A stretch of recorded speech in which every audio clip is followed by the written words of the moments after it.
Eu tenho certeza que você vai se apaixonar instantaneamente pelo assunto de hoje. Seu ponto de encontro na cadeia do café. Coffea. Olá, cafezeiros e cafezeiras do Coffea! Essa é mais uma edição que vai trazer informações do universo do café. Se você já acompanha há um tempo, sabe que nós temos episódios em inglês e em português, sempre falando assuntos porteira para dentro e porteira para fora do café. E como eu falo nos outros episódios, o assunto não é café especial, não são pontuações, é o universo do café. É por isso que eu já trouxe cientistas para falar da produção de tecnologias e inovação nesse meio, trouxe uma antropóloga, trouxe uma neurocientista e hoje nós vamos falar sobre café solúvel. Isso mesmo, gente. Café instantâneo. Poucas pessoas falam sobre esse assunto, né? Como é que é feito? Por que apareceu no Brasil? É ruim mesmo ou não? E é por isso, então, que eu convidei hoje o Agnaldo José de Lima. Ele é diretor de Relações Institucionais da Associação Brasileira da Indústria de Café Solúvel e também do Sindicato Nacional da Indústria de Café Solúvel. Muito bem-vindo, viu, Agnaldo? Eu que agradeço a oportunidade. Ele vai responder tudo que você quer saber sobre café solúvel, mas logo depois do nosso Momento Expresso.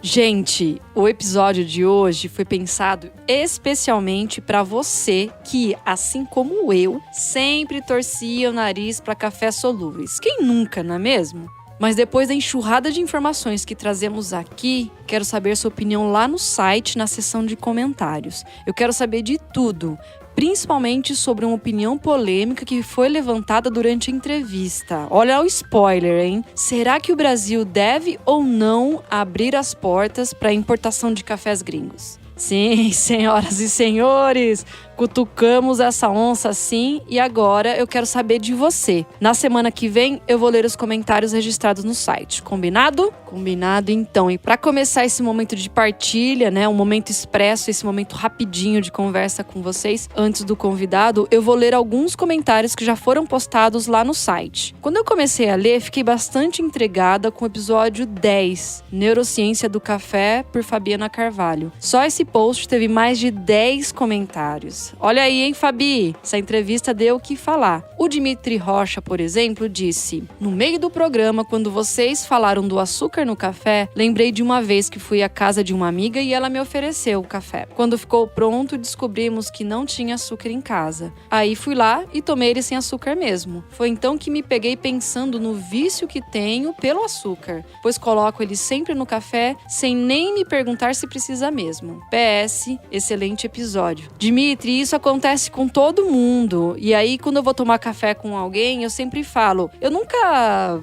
xingo quem coloca açúcar, porque o café tem que dar prazer pra pessoa, mas eu sempre peço, dá um golinho sem açúcar e vê se realmente precisa ou se precisa a quantidade de açúcar que vocês estão acostumados. Sempre funciona. Já a Silvana Elizabeth Reca disse: abre aspas. Nossa, que bacana! Esse fim de semana fiz um curso de torra de café e tenho cada vez mais me interessado por isso. E ouvindo a doutora Fabiana, me reportei a uma lembrança que quando bebo um café numa xícara que meu pai comprou na lua de mel dele, parece que fica muito mais saboroso e dá um prazer muito maior em beber café especial. Ai, que lembrança linda, Silvana!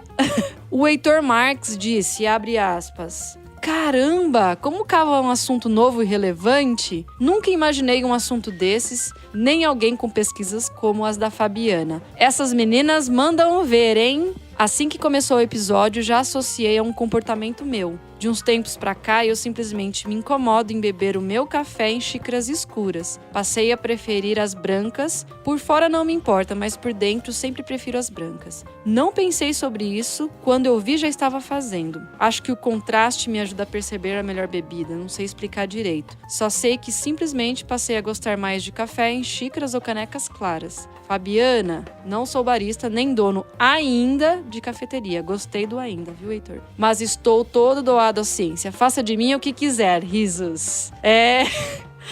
A Fabiana sempre faz alguns experimentos em São Paulo. Acompanhe as redes sociais dela que ela sempre anuncia, viu? Sobre o episódio 13, que conta como o Coffea nasceu, o Fábio Lúcio Martins disse: Kelly, que maravilha a volta do podcast Coffea, bom trabalho. Fábio, é uma alegria imensa estar de volta e eu acho que dá pra perceber na minha voz, né? Enfim, eu gostaria de ler todos aqui, mas são muitos comentários. Minha dica é: prestem atenção na seção de comentários de todos os episódios. Se você gosta do conteúdo, vai lá, registra. Eu leio tudo. Eu leio tudo e respondo tudo. No Instagram, no site, no Facebook. Tem sempre um ouvinte adicionando e enriquecendo o nosso conteúdo. E às vezes eu tenho até ideia de pautas novas a partir dos comentários que eu recebo. Então, lembre-se que o Cofia somos nós, eu e você, que estamos construindo junto, tá bom? Outra dica importante que vale a pena ser reforçada é que o Cofia está no Padrim. O que isso quer dizer? Agora você vai acompanhar tudo de mais pertinho, tudo que o Cofia planeja fazer, quais são as metas, o que de novo vou conseguir fazer a partir do financiamento de vocês. Quando um de vocês contribui para o projeto através do Padrim, vocês se tornam assinantes, mas lá no Padrim eles chamam de madrinhas ou padrinhos. E dependendo do valor da contribuição, as recompensas ficam ainda mais interessantes. Vale lembrar que a partir de R$1 você já pode ser nosso apoiador. Ou seja, não é um preço nem de um expresso, né? E qual o motivo da mudança, Kelly? Por que você está promovendo mais o Padrim, não o PayPal e o PagSeguro? O Cofia começou com PayPal e PagSeguro e continua lá no ar, então os meus assinantes continuam lá. Mas o Padrim, o principal motivo foi deixar muito mais fácil o processo de adesão e de cancelamento. E eu também consigo ter uma postura mais transparente com você que assina, com você que contribui financeiramente, referente às metas do portal, os próximos projetos e o valor total arrecadado. Lembre-se que o Cofia é gratuito para todos e financiado por vocês, ouvintes. Se você quiser ajudar o Cofia, acesse o site www.padrim.com.br/Cofia. Padrim se escreve padrim.com.br/Cofia com 2 Fs. COFFEA. Ah, e para você que sempre pediu e eu demorei, mas agora é realidade. Camisetas Cofia estão à venda agora, meus amores. Se você quiser ter um pedacinho da gente sempre perto de vocês, do seu coração, confira lá no Instagram do Cofia como adquirir a sua agora mesmo. Essa pode ser uma outra forma de você ajudar o conteúdo independente que defendemos tanto nesse podcast. Ufa! Quanta coisa, né? É muito assunto, é muita saudade, gente. Agora sim, que venha o episódio.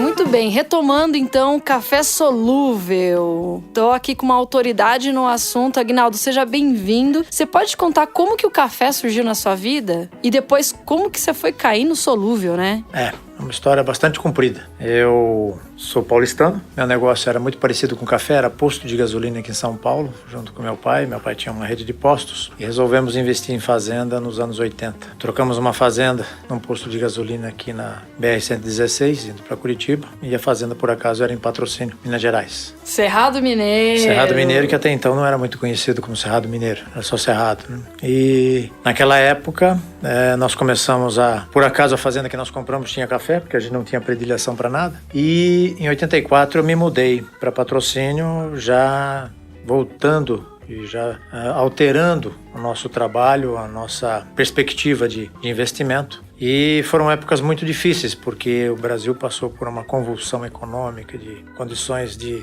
inflação alta, muito complicado, que se perdurou até 94, quando veio o real. E passando por dificuldades e tentando produzir, num período que não se tinha financiamento, não tinha política de café. Em 89 acabou o Acordo Internacional do Café. À medida que as dificuldades iam aumentando a nossa mobilização para tentar fazer alguma coisa diferente. Você foi um dos primeiros ali a carpir aqueles terrenos do Cerrado Mineiro quando não tinha nada, né? Não, na verdade eu fui um pouquinho depois. Começou nos anos 70, eu já cheguei nos anos 80 e praticamente nos anos 90 é que o Cerrado começou a ter projeção. E exatamente pelo trabalho que eu iniciei, tive o orgulho de iniciar. Quando em 1990, logo depois que o presidente Collor foi eleito, aquela confusão de dinheiro confiscado e tudo mais, resolvemos nos unir e aí começamos a fazer movimentos muito parecido com os que acontece hoje, fechamento de estrada. Nossa! Invadir a agência do Banco do Brasil. Culminou em 91 de invadir uma sede do IBC, que era em Patrocínio. Instituto Brasileiro do Café. Tem um escritório lá, que até hoje é o escritório da Associação dos Cafeicultores de Patrocínio. E aí, com esse trabalho todo, nós começamos com a criação de uma marca, uma identidade, que é o Café do Cerrado, e demarcando a região. Na época eram 48 municípios. Logo em seguida, em 94, nós conseguimos que o Estado de Minas Gerais criasse uma demarcação oficial do Estado. E com isso a gente ia construindo toda uma história. Em 93 nós criamos a primeira cooperativa nossa, que hoje é a Expo Cacer, que é a segunda maior cooperativa de exportação de café do Brasil. A primeira é a Cochupé. E outras cooperativas como em Araguari, Monte Carmelo, Carmo do Paranaíba. Criamos o Cacer, que hoje é a Federação dos Cafeicultores do Cerrado. Essa história do Cerrado Mineiro, ela é bem longa, muito interessante. A gente já gravou um episódio, uma entrevista com o Juliano Tarabal. Gente, está imperdível. Foi a primeira denominação de origem brasileira, inclusive, que foi lançada no exterior esse ano, né? Então, está imperdível. Mas aí, nessa trajetória sua, você foi parar no café solúvel? Tá longe ainda, não cheguei no solúvel. No solúvel ainda teve muito terreno para chegar no solúvel. E aí, como a nossa organização no Cerrado de cooperativas, de marketing, se tornou uma novidade, inclusive com indicação geográfica, eu comecei a ser solicitado a participar de encontros nas regiões cafeeiras, como palestrante. Aí o Sebrae me viu, começou a me chamar para organizar algumas estruturas de criação de associações cooperativas, criações de marcas. Eu acho que eu participei de muitas criações de marcas aqui no país. Ajudei a criar, inclusive, algumas IGs, como a do Norte Pioneiro, do Paraná. E fui desempenhando um papel de uma espécie de palestrante, de um consultor ad hoc de algumas entidades. Isso foi me encantando também, porque acabou que a minha história ela me dava requisitos para isso, né? Porque eu vivi isso na pele como produtor e como dirigente de classe.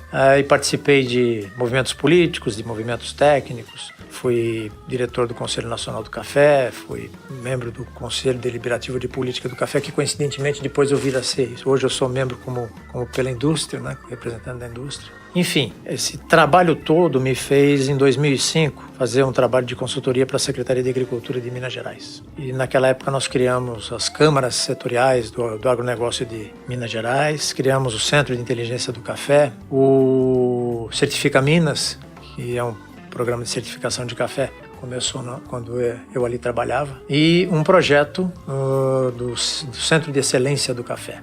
Hoje tem 2 unidades, uma em Machado e outra em Patrocínio. Machado, esse Centro de Excelência, exatamente. O professor Leandro Paiva trabalha lá? Eu não me recordo agora. Mas me encomendaram na época, eu me recordo que havia alguns projetos de tornar o Brasil uma plataforma de industrialização de café torrado e moído para o mundo todo. A Sarali tinha um projeto, a Nestlé tinha um projeto de construir uma indústria de café solúvel. Existiam outros projetos de empresas multinacionais, grandiosas, para fazer do Brasil um local onde se pudesse produzir café torrado e moído para vender para o mundo. Mas isso é necessário que existisse blends com cafés do mundo todo. E existia uma resistência muito grande de entrada de cafés. Existe até importados. Hoje, né? Não tem dúvida nenhuma. E naquela época não tinha opinião formada. E quando eu fiz o estudo, eu vi que nós estávamos perdendo grandes oportunidades de dominar e se transformar em grandes players, não só de café, matéria-prima, mas de valor agregado. E nesses estudos eu verifiquei que realmente o café solúvel tinha um potencial muito grande, porque o solúvel do Brasil, desde que o solúvel foi lançado para o mundo, o Brasil é líder na produção e na exportação. E eu queria entender isso. Então você é a favor da importação de café verde? A gente chega lá. A gente vai ver. Olha, gente, pessoal, aí a gente vai fazer um programa só sobre isso, com uma pessoa contra e outra a favor. Vamos ver o que vai dar, hein? E com isso,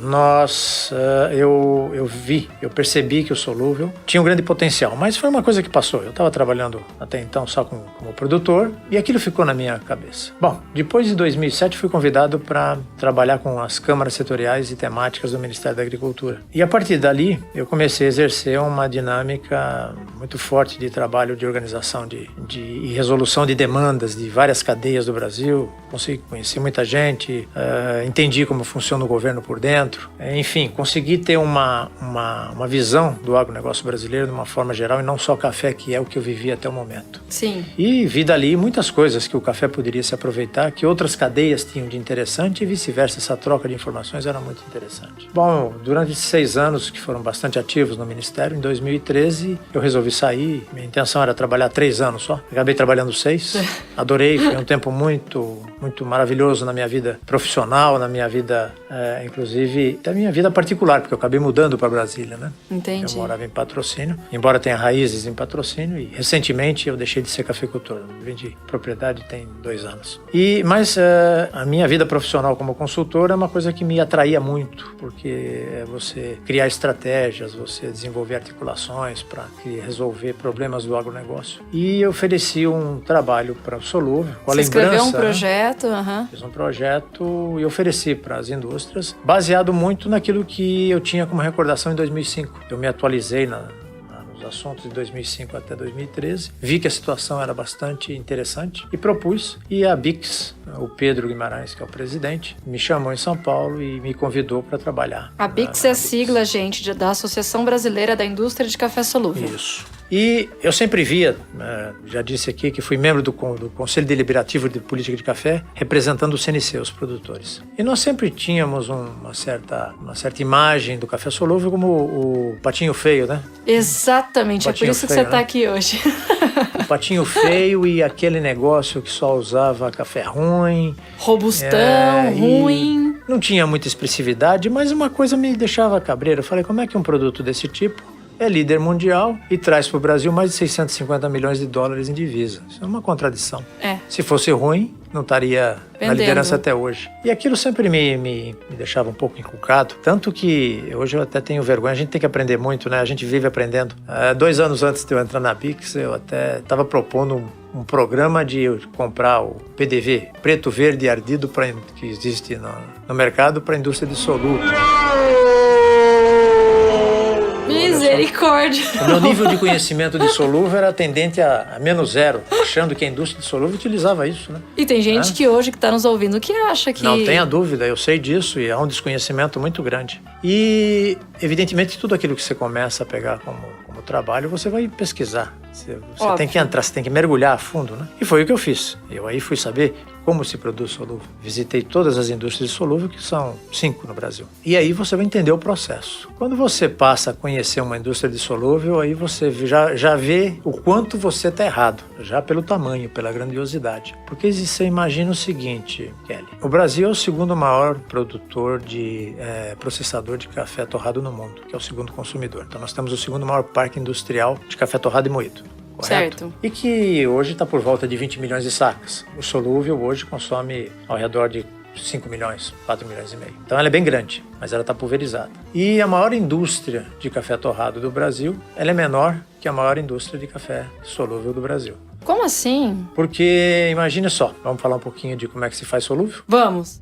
Na década de 1920, o Brasil produzia café em excesso. Preocupados com as quedas do preço do grão, produtores e representantes do Departamento Nacional do Café foram até a Suíça sugerir ao presidente da Nestlé que a empresa fizesse pesquisas sobre a fabricação de cubos de café, que permitissem sua conservação e durabilidade, mantendo ao mesmo tempo o sabor da bebida. Em 1937, o químico Max Morgenthaler apresentou um pó de café solúvel na água, que conservava o aroma graças à adição de hidratos de carbono. Na Europa foi um estouro, mas como a lei brasileira não permitia nenhum aditivo no café, a sua versão solúvel acabou não sendo lançada aqui até 1953, quando os suíços conseguiram produzir o instantâneo com café puro, sem aditivos e sem perda de sabor. Quando você vai fazer um solúvel e a gente pensa que usa só porcaria, já começa o erro por aí. Por quê? Quanto pior é o café, menos você consegue extrair de cafeína e sólidos solúveis, que chama. Então você tem que ter um café. Quanto mais qualidade o café, mais você consegue extrair sólido solúvel. Então, dizer que café ruim, quebrado, preto e verde e ardido, você não tira nada de sólido solúvel. Então esse café não presta para fazer solúvel. Entendi. Por que usa mais o Conilon e o Robusta? Porque o Conilon... Qual que é a quantidade do blend? Não existe mais ou menos a quantidade... Quanto tem aqui de quantidade de café, de repente, num blend de sul de Minas com Cerrado. O café solúvel permite 1000 tipos de produtos. Você pode ir de um 100% Conilon a um 100% Arábica e aí tender a vários tipos de blends com cafés das mais variados tipos de qualidade. Sim, eu entendo. É a mesma coisa que o torrado, é a mesma coisa. Eu entendo, mas no supermercado, por exemplo, qual que é a receita média? 60% de robusta, Conilon? Mais até. Mais. Mas você encontra produtos que 100% Sim. Mas, como é difícil você precisar também, qual é o torrado e moído? Quanto você acha que tem na prateleira? Exatamente, é verdade. Conilon? Esses tradicionais do mercado, Não né? nem tradicionais. Você tem a Ilha Café, usa robusta no seu café. E você vai dizer que Ilha Café é uma marca não é a marca Como top? assim? Sim. É o blend do cara. Não, eles falam que é 100% arábica, pelo amor de Deus. Tem um pouquinho, inclusive, para dar espuma. É pouca coisa, mas tem. O pessoal da Ilha vai escutar isso aqui, hein, Guinaldo? Você vai se escutar comprometer. A não ser que eles mudaram os blends dele ultimamente, mas eles utilizavam robusta. E não é desmerecendo o robusta. O robusta tem a sua qualidade. Ele tem umas características que se equilibram com o arábica. Então, isso que eu estou dizendo não é porque eu estou no solúvel. É porque realmente, se você trabalhar e for falar com qualquer expert de café, você vai observar que você vai falar entre arábica e Conilon, qual que você prefere? Evidentemente que é o arábica, mas tem combinações que são feitas com Conilon que são fantásticas. Isso não há como negar. Sim. Essa parte do Conilon, principalmente Espírito Santo e Bahia, eles estão investindo em Conilon de qualidade. É um outro assunto. Eu já gravei, inclusive, um episódio em inglês com Silvio Leite, falando sobre essa movimentação do Conilon de qualidade, robusta de qualidade. E o Silvio Leite vai te falar isso.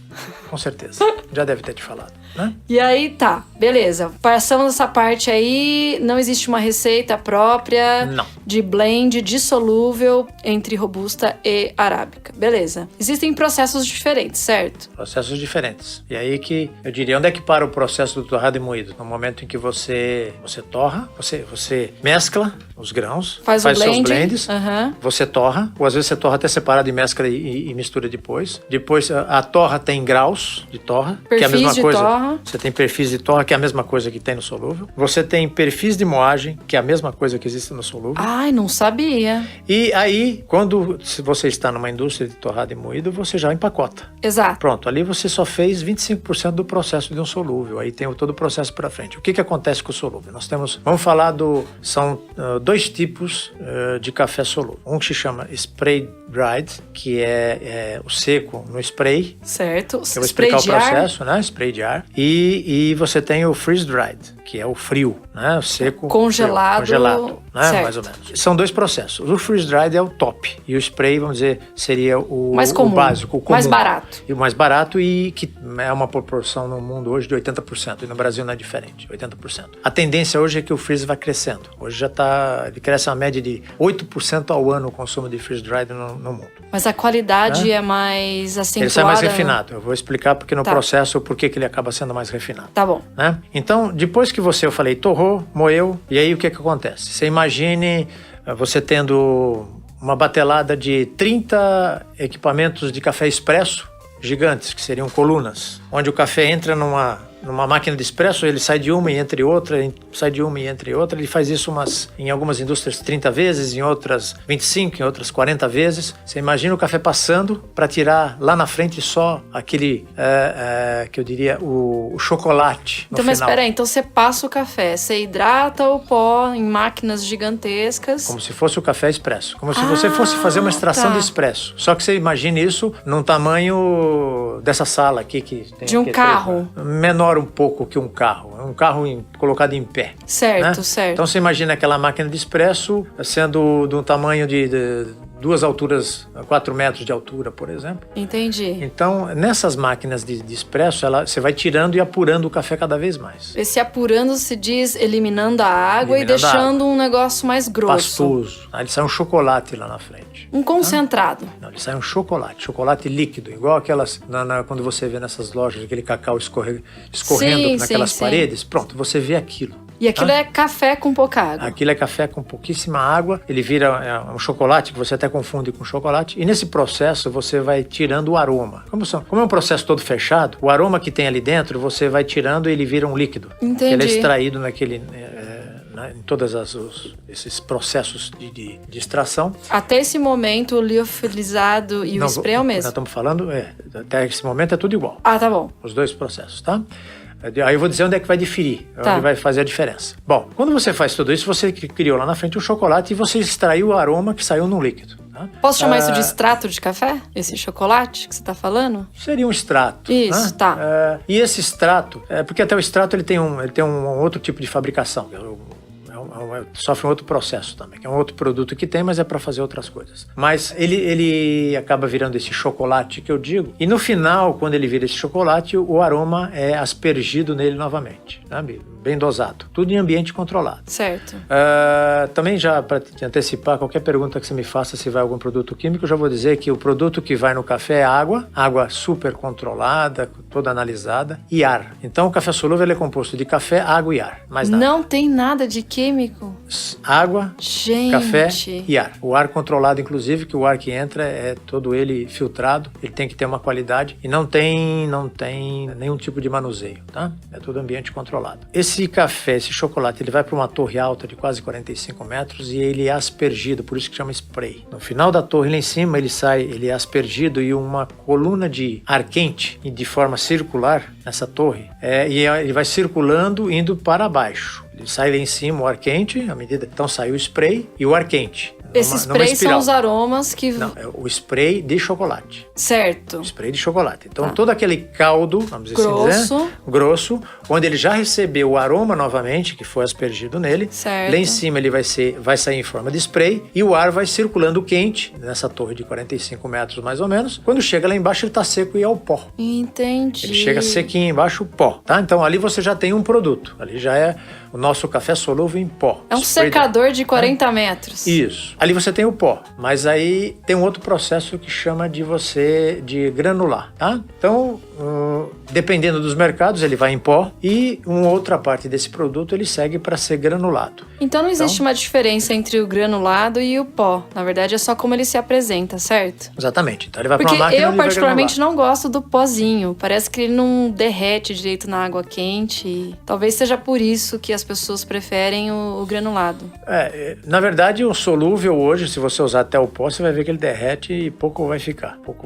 Antigamente pode ser que em outro, porque nós já tivemos várias indústrias, que é outra coisa que depois eu conto para você. Tá, a gente a gente vai falar sobre a história do solúvel aqui no Brasil. O que acontece é que hoje as indústrias, você pode pegar qualquer pó de café, eu faço o desafio para você, você não vai ver o fundinho não. Entendi, mesmo no pozinho. Por isso que chama solúvel. Ele entrou, desaparece. Tá. E o granulado é uma forma, porque ele passa por uma máquina que vai fazer aqueles grãozinhos e esses grãozinhos eles ficam com entradinhas de ar. Você vai ver que se você quebrar ele tem ar por dentro. É aerado, sim. Aerado. E então ele fica numa apresentação melhor e fica até mais fácil de dissolver também. Eu concordo com você. Entendi. Que ele é mais rápido para dissolver. Então esse é o mais comum. 80% no mundo é esse café que é consumido, inclusive aqui no Brasil. Que é o spray dry. Isso. Então agora vamos voltar no chocolate. A hora que você extraiu das máquinas de café expresso, que eu falo são gigantes, né? E que saiu o chocolate, em vez de ir para spray, agora você vai passar num túnel onde esse chocolate ele entra numa esteira metálica, ele cai numa esteira metálica e dentro desse túnel ele vai cair em bandejas, que vai deixar bandejas bem quadriculadas, como se fosse uma forminha de gelo. Sim. Bem pequenininha, de quadrículos bem pequenininhos. E ela finos? vai bem, como chama? De espessura muito fina. Uhum. E ali ele vai passar numa câmara onde a temperatura ela vai imediatamente a menos de 50 graus. Então, congela tudo. Congela um congelamento. E ele vai passando, é uma câmara, geralmente essas câmaras têm 50, 60 metros de comprimento. Ele vai caminhando ali lentamente, tem um tempo certo para passar por ali. E depois ele vai entrar numa outra parte do túnel onde esses bandejas são despejadas. Então, no momento em que ela vira, ela já cai todos os grânulos e acontece um processo que chama sublimação. O que é sublimação? Isso é um processo de se fazer todo produto liofilizado. Café solúvel, leite, tem vários produtos que se tiver escrito liofilizado, esse é o processo. Tá. Ele está na forma sólida, ele passa para gasoso sem passar pelo estado líquido, chama sublimação. Entendi. É tão poderosa essa câmara que toda a água que está ali vira vapor, imediatamente. Entendi. No que virou vapor, você já tem um produto seco e aglomerado. Ele já sai aglomeradinho. Né? Entendi. Então talvez ele passe por mais um tipo de um moedor para deixar os grânulos uniformes, tá? E ali você tem o produto uniformizado. E nesse processo desse túnel, na hora que ele está passando, aí eu não sei te precisar em que momento, aquele aroma que foi captado lá atrás volta novamente a ser aspergido, retornando ao produto. Então, um produto liofilizado, o que acontece? É tudo em câmaras fechadas, sem contato de ar comum, isolado, todos os ambientes controlados. Então, você tem toda a característica que tem no café, você consegue puxar, tirar, extrair. Por isso que o liofilizado é um processo que dá mais requinte à qualidade. Aí você vai me dizer, então, por que não tem tantas marcas de café fino, superior de solúvel? Porque é uma característica de se vender volume. Então você não fica fazendo coisa de 3 saquinhos, microlotes. Não existe isso na indústria de solúvel. É possível que daqui para frente possa até existir, porque é uma tendência a isso. Entendi. Mas hoje são grandes volumes. Então, se eu vou fazer um determinado tipo de café, eu vou fazer bateladas de Qual que é o 2 mínimo? mil sacas. Eu não me recordo agora, mas o mínimo depende da estrutura da indústria, mas você não consegue fazer menos que 20 toneladas. É muita coisa mesmo. É muita coisa. Eu sei que no exterior já existem marcas que trabalham só com cafés especiais e microlotes. Se você tá ouvindo a gente, eu vou deixar lá no site, no texto aqui desse episódio, que eu lembro de cabeça é o Voilá e o Sandan Coffee. Nunca experimentei, mas dizem que é muito bom. Se você tá aí fora do país, corre, experimenta, depois me manda um e-mail, tá bom? Legal. E como você está dizendo, nessas fórmulas de novidades, né? Se você vê na Colômbia, por exemplo, a Colômbia, ela desenvolveu uma linha de trabalho que ela só vende o solúvel arábica. Ele não mistura com robusta. E agora está misturando com chocolate, com vanila. Então, você já começa a ver criatividades e empresas ocupando espaços que a nossa indústria também vai ter que ocupar. Entendi. Tá? Então, nós nos especializamos muito em vender volume exatamente por essa condição que o Brasil teve de brigar por competitividade. Então, o que acontece? O Brasil... Vamos falar da história um pouco, né? O solúvel, ele nasceu, é um produto da guerra, certo? Na verdade, foram experiências que houveram na Suíça. A Nestlé, pode-se dizer que foi a grande empresa que desenvolveu, que iniciou o processo industrial, vamos assim dizer, das invenções que até então existiam com café solúvel. Tem histórias de utilização para o exército americano na guerra, porque era um produto fácil de se levar para o campo de batalha. Mas até a década de 60 era um tipo de café que era pouco utilizado, né? Não tinha expressão. E aí, nos anos 60, o Brasil tinha um volume muito grande nos armazéns do IBC de cafés quebrados, né? Cafés que tinham qualidade, outros não tinham qualidade. Porque, não tinha uniformidade. Não tinha uniformidade. E aquilo ia se avolumando, a gente chama de grinders, né? E tinha que dar um destino para isso. E aí, uma das coisas que o IBC desenvolveu o projeto de indústria, resolveu criar um programa de financiamento e, inclusive, uma parte do financiamento era ceder esses cafés a custo zero para as indústrias. E foi uma medida extremamente acertada porque o Brasil se tornou líder mundial já nos anos 60 de produção e de exportação de café solúvel. E teve teve um mérito muito grande, porque se hoje o Japão é um grande consumidor de café do mundo, deve-se muito ao solúvel brasileiro que abriu as portas no Japão. E principalmente nos países asiáticos, né? O café solúvel, e aí não só do Brasil, mas de outros países produtores, que introduziu em países tradicionalmente utilizam chá.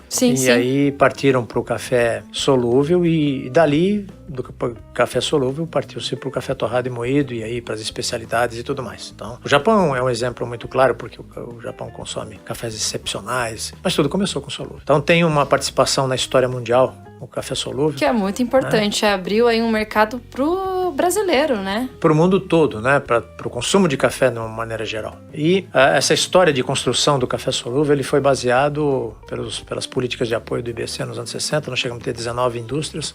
Nos anos 90 foi para 11 e hoje são 5 grandes grupos. Na verdade, nós temos 7 empresas hoje que produzem café solúvel no Brasil, sendo que 5 são muito grandes. E essas indústrias conseguiram se manter na liderança porque, ao longo dos anos, O Brasil, em determinados momentos, sofre com o preço. E Da matéria-prima. Da matéria-prima. Mas não é de forma constante. 90% do tempo o Brasil sempre foi mais competitivo que qualquer outro país, até que o Vietnã. Isso muitas vezes distorcem essa conversa, dizendo que o Vietnã produz café, que não respeita o meio ambiente, que não tem...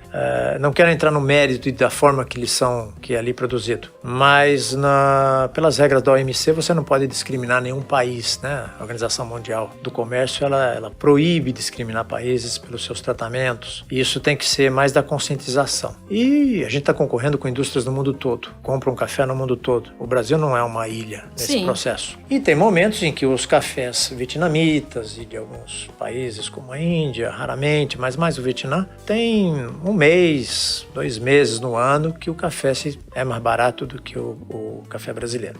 Se é 1 mês ou 2, não é problema, isso se administra. O problema é quando ele fica 6, 7 meses mais caro, o café brasileiro, e com diferenças que passam de 30, chega até $60 de diferença. Nós tivemos aí, o auge em 2016, chegou o café brasileiro a ser $70 mais caro do que o café vietnamita. Então, como é que a indústria sobrevive dessa forma e se mantém competitiva? É impossível. Então, você tem que ter acesso a essa mercadoria lá fora, nem que seja por um determinado tempo, até que se equilibre os preços aqui, porque o conilon hoje no Brasil é muito disputado pelas torrefações também.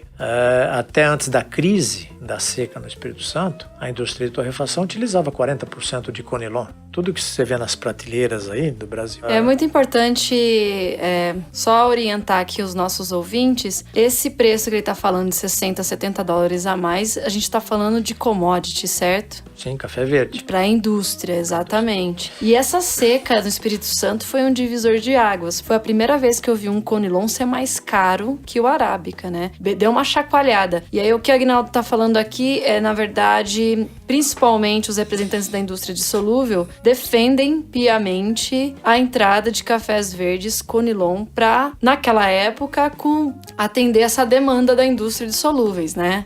Tem muita gente que é contra, falando que talvez seja uma concorrência predatória. Você tem que analisar as coisas, né? Você não pode ir pelo emocional. Eu sou produtor de café, como te disse, eu deixei de ser produtor tem pouco tempo. Mas eu não é porque eu fui para a indústria que eu vou defender o drawback. Eu sou defensor da eficiência, eu sou defensor da concorrência em que a gente possa ganhar cada vez mais mercado. Eu digo que em 2005 nós perdemos a oportunidade de ser um grande produtor mundial de café torrado e moído, e isso não volta mais, porque as indústrias acabaram direcionando os seus investimentos para outros locais, o Brasil se tornou um país caro, e naquele momento havia muita vontade de ter investimentos aqui. A maior indústria de café solúvel do mundo acabou sendo implantada no México, saiu daqui, era para ser feita aqui no Brasil. Quando ela foi para o México, transformou o México no segundo maior produtor de café solúvel do mundo. E aí eu digo o seguinte, o México compra café verde para fazer o solúvel e ser o segundo maior do Vietnã. Se essa indústria tivesse sido montada aqui, ia consumir de café de brasileiro. Entendi. Então, tem coisas que a gente acaba dando tiro no pé, por um amor patriótico, não, aqui não pode entrar. Eu acho que não pode entrar as coisas desregradamente, tem que ter regras. Eu sou o contrário, eu falo assim, não, vamos abrir o mercado para tudo quanto há. Não, você tem que ter regra. E eu defendi na época em que a indústria precisou importar, que nós definíssemos uma cota, né? E de comum acordo com os produtores, negociando, porque o governo não pode estipular regra de tipo, eu vou abrir, mas você só pode importar X. O governo não tem esse poder. Depois que ele abriu. Passar boi, passar boiada. Essa é a teoria dos produtores, mas na verdade a gente sempre se colocou na posição de negociar, porque é evidente que a indústria quer comprar café aqui. Você acha que você quer importar, esperar navio, riscos, uma série de coisas. A logística é muito complicada. E cara também. É complicado. Você importar é complicado. É muito mais fácil você pegar café aqui em Rondônia, pegar no Espírito Santo, na Bahia. Não há essa vontade de querer importar. Não existe isso. Dá vontade de você ganhar o mercado. Então, tem momentos em que é fundamental que diante de situações em que preços ou falta de café, porque sou cafeicultor há 35 anos, eu nunca vi falta de café. E eu vi falta de café, a ponto do conilon ficar mais caro do que o arábica. Sim, sim. E aí que eu estava comentando, aí os próprios produtores não permitindo a importação ou brigando por não importar, o que fizeram? Fizeram o mercado interno ser reduzido. Por quê? A indústria que estava utilizando, a indústria torrado e moído que estava utilizando 40% no seu blend de café torrado e moído, estou falando de torrado e moído agora, usava 60% de arábica e 40% de conilon. Isso diminuiu? Diminuiu a 20%. Ah. Por quê? Porque não se achava conilon e preço muito caro. O que as indústrias fizeram? Trocaram o conilon pelo arábica. A facilidade de você mudar o conilon para o arábica é mais fácil do que você trocar o arábica pelo conilon no blend. E você tem hoje 6 indústrias aí que dominam 70% do mercado brasileiro. Eles disputam o espaço na prateleira palmo a palmo. Você acha que indústrias dessas vão mudar o blend do dia para a noite para perder seus clientes e as pessoas irem mudando? Quando você faz uma mudança de blend, você vai fazendo gradativo. Então esse uso de conilon no torrado e moído foi uma história de 20 anos de blends sendo ajustados até chegar. E de repente teve que mudar tudo. Então agora o retorno a essa demanda, ela vai acontecer por 2 motivos. Por um motivo muito forte. Se o preço do conilon baixar muito, a indústria vai ficar... Vai voltar, evidentemente numa velocidade maior. Mas se o preço do conilon estiver alto, ela vai voltar numa condição muito mais lenta. E isso o que aconteceu? Se naquele momento tivesse suprido a indústria de conilon, a indústria de torrefação e a indústria de solúvel com café de fora, seria por um período curto, manteria os blends naquela condição, depois voltaria tudo ao normal. No nosso caso, que é o solúvel, nós não teríamos perdido clientes, que significaram ano passado 500 mil sacas de café a menos. Em dinheiro dá quanto isso? Em dinheiro nós perdemos, o solúvel perdeu em torno de 150 milhões de dólares. É muito dinheiro, né? É muito dinheiro. Mas não é o dinheiro que pega nisso, porque o café solúvel ele também subiu no mercado. Então o que acontece? De certa forma, se você for pegar pelo faturamento, em 2016 era um preço menor, 2017 pela escassez ele subiu. Então o faturamento ele não teve uma diferença tão grande. Entendi. O que acontece é que nós perdemos mercado, nós perdemos clientes. Então você falou, mas a indústria de solúvel faturou mais em 2017 e vendeu menos. É por isso, Então o que acontece? A margem era muito pequena e às vezes até tomando prejuízo para manter cliente. Então não significa faturamento maior que você teve lucro maior. Você na verdade às vezes teve até prejuízo. Agora o prejuízo qual foi? Eu perdi 400 mil sacas em clientes e perdidos para indústrias da Ásia, que compram produtos na Ásia, que compram café verde na Ásia. Então o prejuízo para o produtor brasileiro foi muito grande. Ele perdeu na demanda do solúvel e perdeu na demanda do torrado e moído. Então tem coisas que a gente tem que sentar na mesa, a gente tem que conversar, a gente tem que trocar ideia, a gente tem que criar compromissos morais, éticos, para desenvolver um negócio que tenha sustentabilidade. E é isso que eu defendo e sempre defendi. Eu fui ao Espírito Santo 2 vezes para discutir exatamente isso, parcerias. Polêmicas, pessoal. Se você aí já teve uma experiência boa ou ruim com solúvel, deixa nos recadinhos, lá nos comentários, lá no site. Quero saber da sua opinião. E também, se você tem uma opinião formada sobre abre ou não abre as porteiras para importar café verde, deixa ali seu comentário. Pra gente finalizar, tá muito bom o papo, mas a gente tem que terminar. Como você vê esse mercado nos próximos 5 anos? Bom, acho que são bastante interessantes. Hoje, falando de solúvel, o câmbio está bastante interessante para o Brasil. Quanto mais alto o dólar, melhor para todos os produtos de exportação. Isso é um ponto positivo. O segundo ponto positivo é que, com as safras de conilon se equilibrando no país e os preços voltando à normalidade, o que é voltar à normalidade? Não é baixar preço. A indústria não tem intenção que os preços estejam baixos. A indústria quer que os preços brasileiros estejam próximos aos nossos concorrentes de café robusta. Entendi.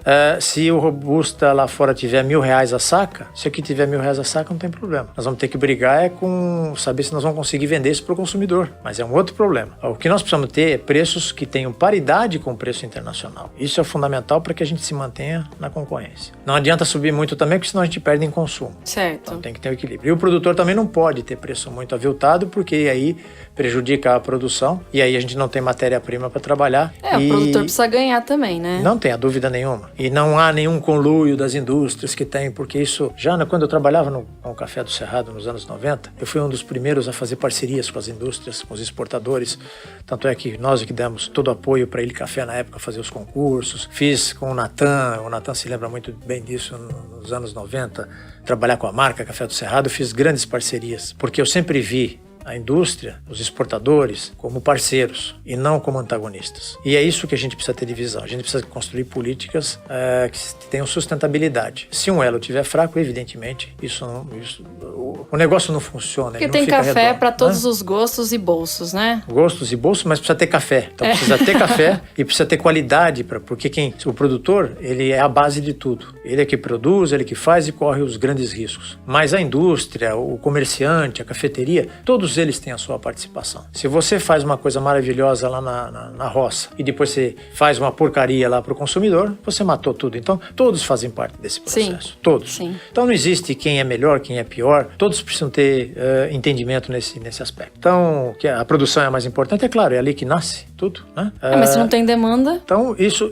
uma coisa depende da outra, né? Então, isso é um fato que a gente não pode negar e é com essa estrutura que a gente tem que estar sempre trabalhando. Eu quero dar só um exemplo aqui, Kelly, do que acontece com o Vietnã. O Vietnã, você sabe que saiu nos anos 80 de praticamente zero de produção de café e se tornou o segundo maior produtor mundial de café verde. Em 20 anos. Robusta, né? E robusta. Então, é um país que a gente tem que prestar atenção. Há 10 anos atrás, o Vietnã não exportava praticamente nada de café solúvel. Hoje ele já é o 5º maior exportador de café solúvel no mundo. Vem crescendo e a gente não pode negar que se ele vier nessa toada, ele vai alcançar o Brasil. Esse é o maior risco que nós temos. E olha só o que acontece. O ano passado, se você pegar o nosso resultado, o Vietnã foi o 19º maior comprador de café solúvel brasileiro. Você vai falar, mas o Vietnã comprando café solúvel brasileiro? E revendia? E o Vietnã aplica uma tarifa de 30% de imposto para entrar o café solúvel lá no Vietnã. Então como é que você não entende isso? Aí a gente foi buscar o que estava acontecendo. Essa política agressiva de conquistar mercado, como ele não consegue dar vazão,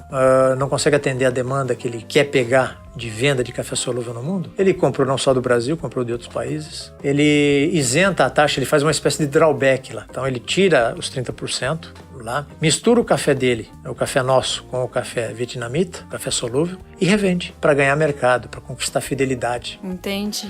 Então você vê um país que bola esse tipo de estratégia e a gente aqui brigando para vir 500 mil, 1 milhão de sacas, de repente, de café importado. Quando nós exportamos e consumimos aí um volume enorme. Exportamos 32 milhões de sacas, consumimos 20 milhões de sacas e, de repente, precisa importar 1 milhão, 1,5 milhão, 2 milhões para ser competitivo. Aí tem toda essa polêmica, se perde energia, se discute, discursos de toda ordem, e aí levantando bandeiras, e principalmente, e aí entram oportunistas querendo vender uma verdade que nem sempre é verdade, né? E aí eu digo para o produtor do Espírito Santo que eu tenho muito respeito, porque eu acho que o Espírito Santo cresceu sem a ajuda de Funcafé nem nada, foi com a sua garra, e eu venho acompanhando isso desde os anos 90, conseguiu coisas fantásticas, e vejo que aquelas decisões que foram tomadas lá em 2016 por conta de cafés que estavam 500 e imaginava-se que ia mais, e quando o café estava R$500, era muito pouco produtor que tinha café. Então, todos os produtores acabaram trabalhando para aqueles que tinham café armazenado. Entendi.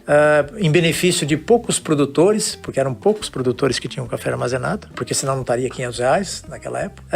E num discurso de não poder entrar, porque o preço ia cair e tudo mais, e está aí o resultado. Hoje, uma demanda de hoje que eu estimo em torno de 3,5 milhões a 4 milhões a menos de demanda, e que tornou o preço do Conilon hoje tão baixo. Você falou de uma parceria com a Apex. Entra aí nessa nova proposta de comércio no exterior de café solúvel brasileiro? Aí já é uma outra frente, né? Nós temos, assim, 3 grandes frentes. 3 grandes eixos de trabalho. Um é resolver esse problema de falta de matéria-prima ou de preço, que é a viabilização do drawback. Para explicar para o pessoal o que é drawback. Drawback é você importar com isenção de imposto o café com a obrigação dele ser processado no Brasil e exportado. Ele não pode entrar no mercado interno. Hoje um café que é importado, se ele entrar no mercado interno, isso tudo que você está vendo aí de café torrado e moído que tem de fora, logo na entrada paga 9% de imposto e mais o ICMS. Então ele é mais caro. Então o drawback ele permite você trazer peças de automóveis, eletrônicos, tudo de fora para você, mas você tem que processar aqui dentro e revender. Então isso é uma operação drawback. Entendi. Então essa é uma frente de trabalho, isso nós precisamos resolver. A outra frente é o ICMS, que existe uma distorção muito grande, porque as exportações você é isento. E quando você é isento, o ICMS que as indústrias pagam quando retiram o café do Espírito Santo ou de Rondônia, você recolhe 17% e esse dinheiro não volta depois. É muito complicado o seu retorno. ano para a indústria. Isso cria, pra você ter uma ideia, hoje a indústria tem um estoque de mais de 200 milhões de reais de estoque de ICMS, sem corrigir, sem nada, sem correção monetária. Isso também tira a competitividade. E a terceira frente é que o Brasil tem muita cobrança de impostos de países, dos mais diversos países, na importação de produtos brasileiros. O solúvel é um deles. Então nós temos um desafio muito grande que é de negociar tarifas com países que a gente exporta. A Europa cobra 9%, a União Europeia cobra 9%, o Japão 8,8%, a Tailândia, por exemplo, 40%. Nossa! A China 17%. E o que ocorre? Ele não cobra só do Brasil, cobra de outros países, mas por força de acordos comerciais. Então a União Europeia tem acordos com a ASEAN, que é outro bloco econômico da Ásia. Então você consegue colocar café do Vietnã a custo zero, sem imposto de importação na União Europeia. E o do Brasil tem 9%. Então a gente concorre com situações onde existem negócios de blocos econômicos com isenção de taxas e o Brasil é taxado. Trata-se de uma política de governo. E o Brasil ficou muito parado nos últimos 20 anos com relação a acordos. Então a gente está estabelecendo acordos individuais de tarifas. Ah, então aí que entra a Apex. É aí que entra a Apex. Entendi. Então a Apex, o setor nunca teve um projeto setorial com a Apex e em 2016 nós começamos a negociar com a agência um projeto que não visa tanto promoção, visa muito mais negociações de barreiras tarifárias. Entendi. Então o nosso projeto hoje, ele está nessa primeira etapa, ele está sendo construído uma marca institucional café solúvel do Brasil. Não sei se vai chamar Brazilian Instant Coffee ou vai ser Soluble Coffee, eu não sei o que vai ser ainda, mas nós estamos construindo uma imagem institucional. Que hoje você tem a marca Cacique, Cocan, Iguaçu, Real, Nestlé, então nós vamos transformar até tem o Brasil, a marca né? Cafés do Brasil, né? Mas esse é para café verde. Exato. Né? Então nós vamos transformar agora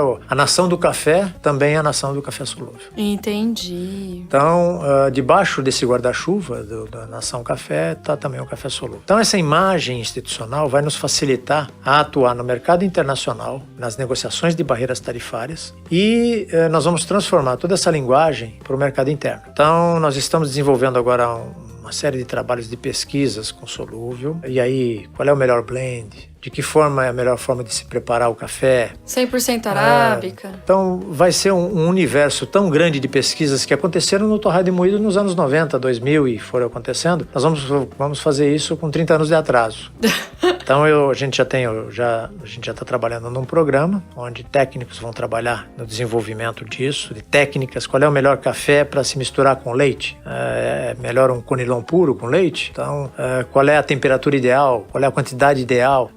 Qual é o uso na gastronomia, em coquetéis? Então, enfim, tem um universo de coisas para ser utilizado, que aí nós vamos ter campanhas de promocionais. Para conquistar o mercado interno. Para conquistar o mercado interno, porque, Kelly, se você vê o que acontece no mundo, o café solúvel cresce uma taxa já há 10 anos, de 3% ao ano. E o café torrado e moído não cresce 2%, é 1,5% ao ano. Então, o solúvel no mundo cresce o dobro, em termos percentuais, do que o torrado e moído. E hoje é 28% do consumo mundial. Entendi. Se é um café que cresce nessa proporção e já ocupa 28% do consumo mundial, então aqui no Brasil a gente precisa ficar atento a isso. Você já vê na prateleira produtos diferentes. Você já começa a ver diferenças de café solúvel na prateleira. Procurem observar em supermercados como Pão de Açúcar, na Rede Extra, Carrefour, você já vai na prateleira, você já começa a ver embalagens diferentes e muito interessantes. Que não tem só Nescafé, né? Porque Nescafé ele até dominou. Solúvel, a gente falava assim, é Nescafé. Você nem falava que é solúvel, né? Então a Nestlé fez um trabalho maravilhoso, é líder de mercado aqui no Brasil, disparadamente, mas você vai observar que tem cafés fantásticos, solúvel. E aí eu mostro a minha ignorância. Eu volto na minha ignorância quando eu disse que eu comecei a visitar indústrias de café solúvel e quando via toda aquela tecnologia, eu falei, meu Deus do céu, como eu era ignorante e não entender que o processo de produção de um café solúvel não é de produzir com cafés que são de lixo, não tem nada a ver com isso. Quanto melhor o café, mais você tem extração de sólido solúvel, melhor rendimento. Você tem vários tipos de blends, você tem vários tipos de combinações que se podem ser feitas de nível de torra, de moagem, para depois fazer a extração. E você tem um nível tecnológico tão grande que o Brasil concorrendo com com várias empresas enormes no mundo todo de café solúvel, se mantém na liderança. E se mantém na liderança porque todas as nossas indústrias são altamente tecnológicas e de um refino fantástico. E aí eu vi o tamanho da minha ignorância e passei a tomar solúvel como se deve tomar solúvel. Hoje eu sou um consumidor de solúvel também, né? Não abro mão do meu Que coador. marca que você toma? Não posso falar marca, né? Não posso falar marca. Aqui no copo Mas pode tudo. tenho as minhas preferências, né? Tenho as minhas preferências. Mas eu tomo o meu expresso, eu tomo o meu café de coador e tenho o meu momento de tomar. Aliás, eu sempre, quando viajo, eu carrego solúvel, porque nem sempre todo lugar tem café bom. Então, por exemplo, eu gosto muito de praia, gosto de fazer trilha. Então, eu levo solúvel porque eu tomo em qualquer lugar. Basta ter água quente que eu faço meu solúvel. E você vai ver que nos aviões hoje, você toma café solúvel.